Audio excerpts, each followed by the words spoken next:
Hello students, and how are you all doing? Welcome back to another episode of Physical Education and Health class for senior high school students. I know you are all excited to continue our lesson and to participate in our activities. Yes, you heard it right. We are going to have activities for you today, my senior high school learners. I am Teacher Mike and welcome to our subject, Health Optimizing Physical Education.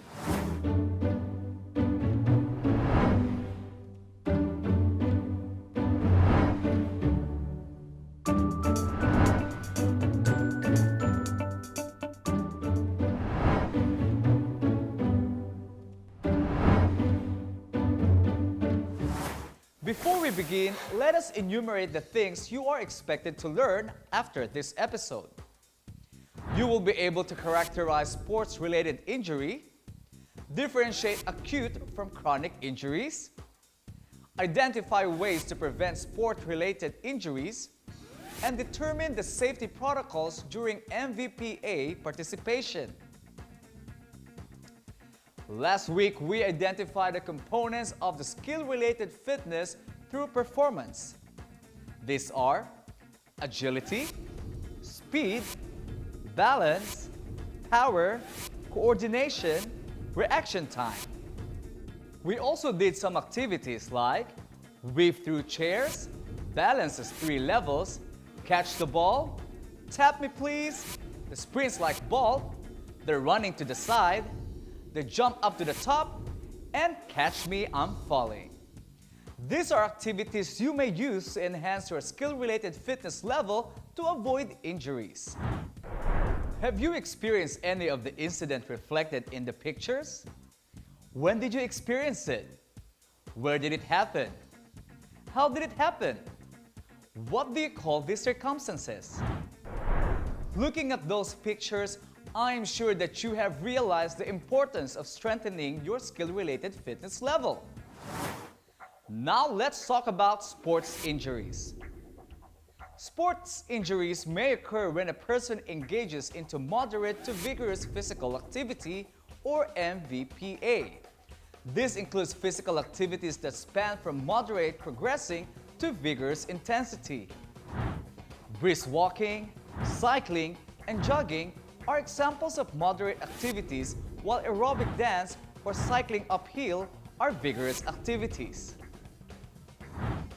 On the other hand, sports injuries happen when you are playing sports or performing exercises. These are caused by poor training practices or wearing improper gear. Some people also get injured when they are not in proper condition.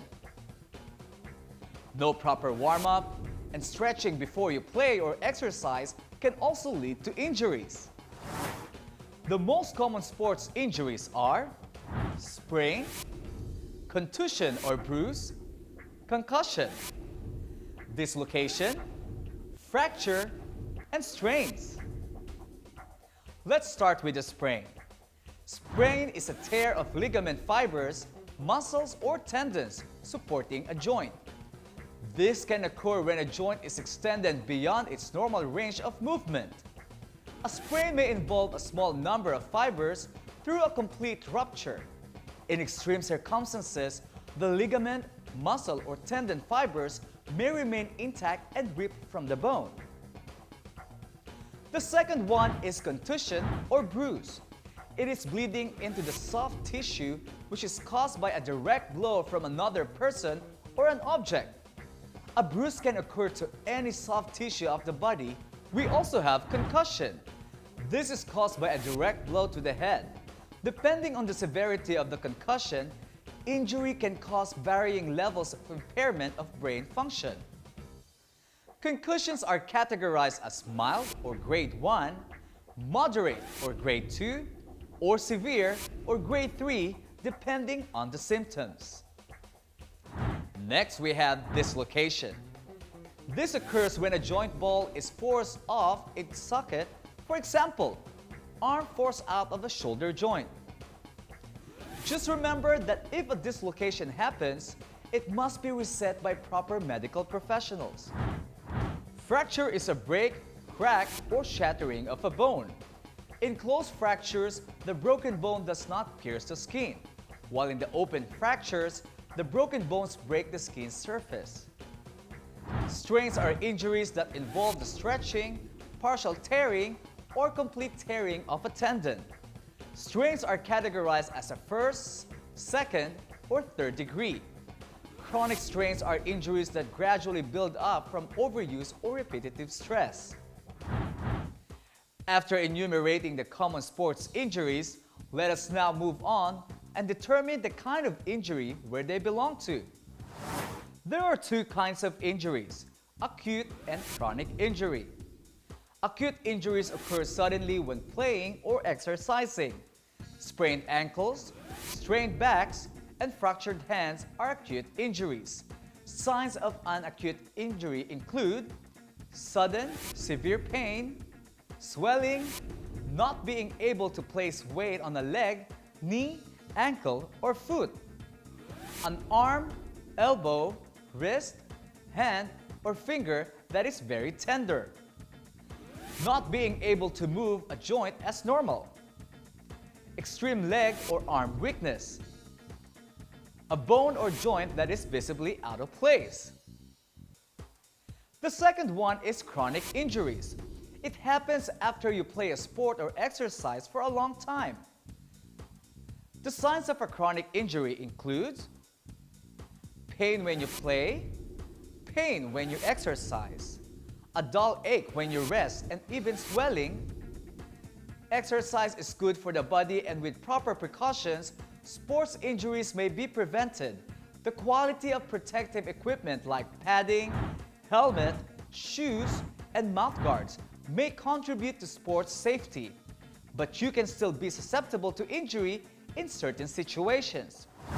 Some causes of sports injuries may include improper or poor training practices, wearing improper sporting gear, being in a poor health condition, improper warm-up or stretching practices before a sporting event or exercise. So how can I prevent a sports injury? Developing a fitness plan that includes cardiovascular exercise, strength training, and flexibility may help decrease your chance of injury. Alternate exercising for different muscle groups should be done every other day.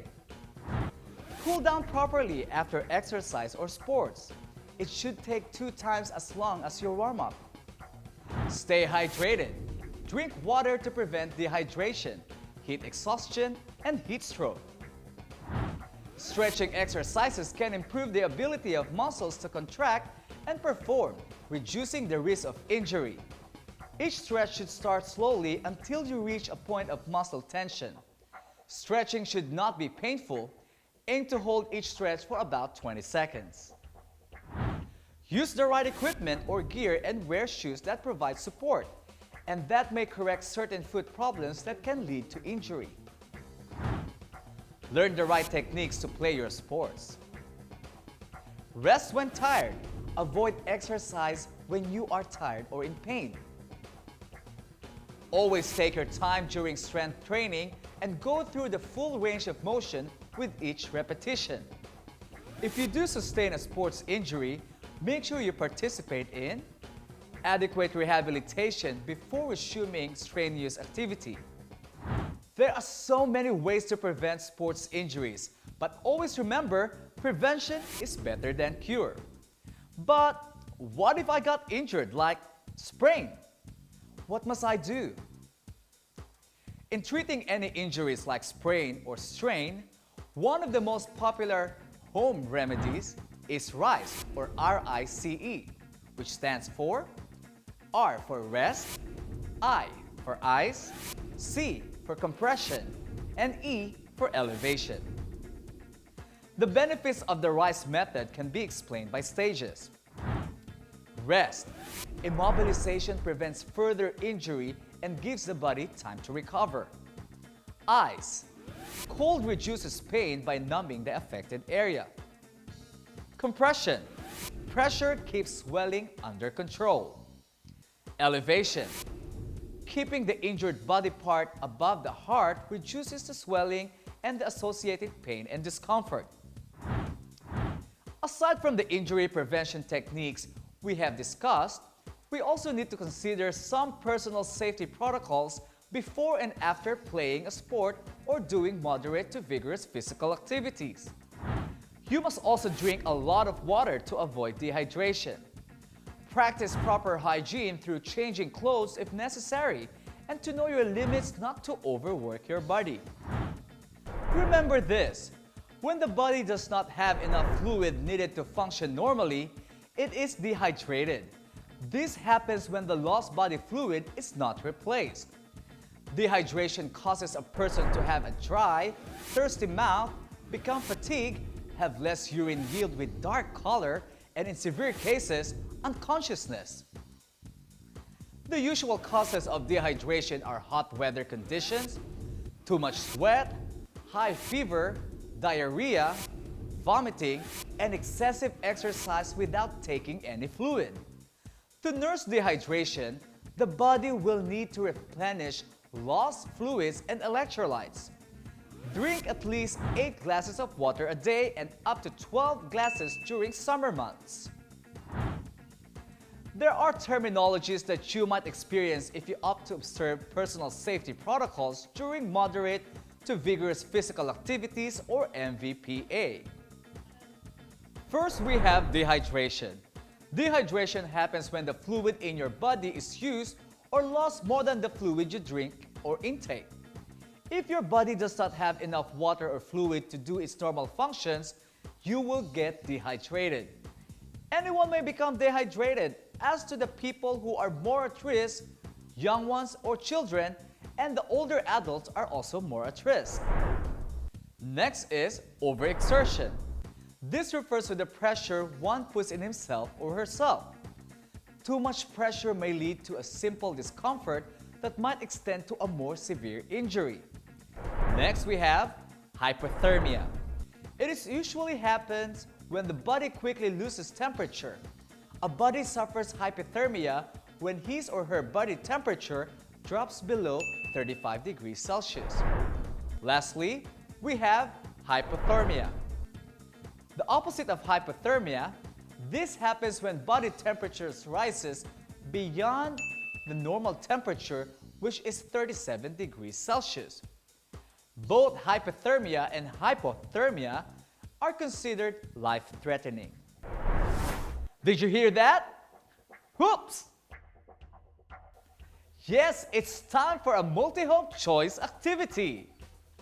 To evaluate how much you've learned from this lesson, please have your pen and paper handy and choose the correct answer from the choices.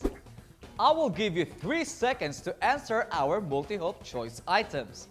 Are you ready? Let's start. Number 1. Which refers to the injuries that happen when playing sports or exercising? Is it A, accident, B, dislocation, C, hydration, or D, sports injuries? The correct answer is letter D, sports injuries. Number 2. What happens to the body if it does not have enough fluid needed to function normally? Is it A, dehydrated, B, dislocated, C, hydrated, or D, stress management? The correct answer is letter A, dehydrated. Next, we have number 3, which is not a sign of chronic injuries. A, bone and joint that is visibly out of place and hydration. B, dull ache when you rest. C, pain when you exercise. Or D, pain when you play. The correct answer is letter A, bone and joint that is visibly out of place and hydration. Number 4. Which of the following injuries is a tear of ligament fibers, muscles, or tendons supporting a joint? A, bruise, B, dislocation, C, sprain, or D, strain? The correct answer is letter C, sprain. And lastly, number 5. Which of the following stands for RICE treatment? A. Rest, ibuprofen, crutches, exercise. B. Rest, ice, compression, elevation. C. Rest, ice, crutches, elevation. Or D. Reinforcement, immobilization, cryotherapy, electrostimulation.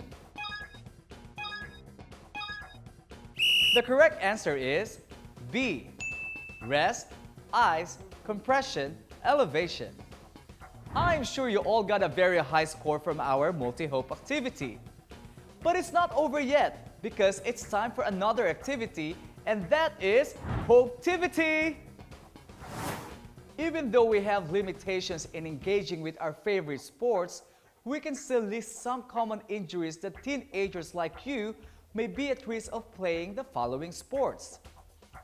So grab your pen and paper again, and I will give you 15 seconds to write down at least 2 common injuries for each sport. Are you now ready? Your 15 seconds starts now.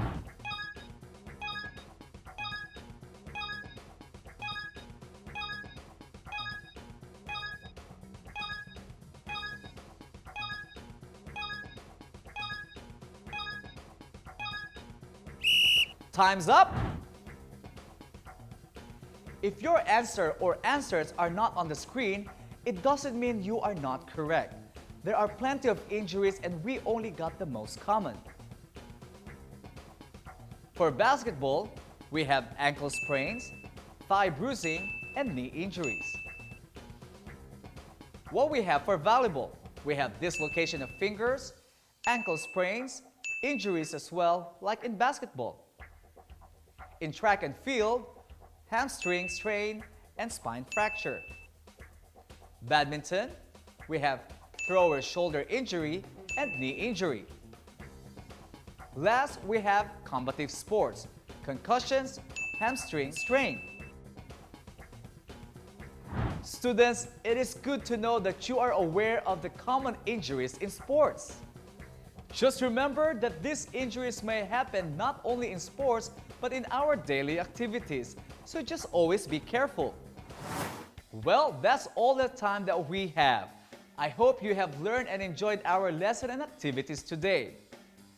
Always remember, according from the mind of the athlete, don't let an injury be the determining factor of who you are and who you are known to be.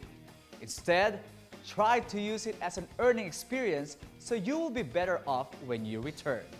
Once again, I'm Teacher Mike. Thank you for watching DepEd TV. I'll see you next time.